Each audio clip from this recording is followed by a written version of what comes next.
Friends, આજે કંઈક વાત એવી લાવીએ કે અમારા ત્યાંની જ વાત કરું. અત્યારે અમે દુકાનની આગળ એક ટેમ્પો છે, એ ટેમ્પાને કોઈ કાઢતું નથી રાત્રે. વોટેવર કંઈ મેટર હશે આપણને ખબર નથી, આપણે જાણવું બી નથી. બટ એક વસ્તુ છે યાર કે એ બિચારા એનો શું વાંક છે યાર? તમે કંઈ બી કર્યું વોટેવર, તમે ઝઘડો કર્યો વોટેવર, એનાથી શું મળે? તમને ઊનું નુકસાન એનાથી મળે છે? કોઈને પરેશાન કરવાથી, કોઈને હેરાન કરવાથી, કોઈને હાનિ પહોંચાડવાથી, કોઈને તકલીફ આપવાથી તમને કશું મળવાનું નથી.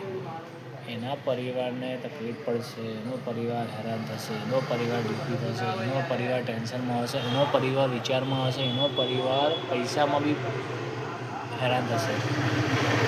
તમને શું મળ્યું? તમને બે ઘડી ગુસ્સો આવવાથી તમે કોઈને હેરાન કરો, આ વસ્તુ લોજિક છે? નથી. તમને ગુસ્સો આવવાથી કરો, મગજને તમે શાંત કરો. કેમ કે જો તમે આવું હાઈપર થઈને સામેવાળાની વસ્તુ પર વોટેવર કંઈ બી તમે બીજી જગ્યાએ બી કંઈ કરશો તો નુકસાન થવાનું. તમારું કંઈ જવાનું. અને જો ભૂલથી તમે હાથમાં આવી ગયા અગર તમે એની જ બદદુઆ લાગી ગઈ તો તમારે શું થવાનું?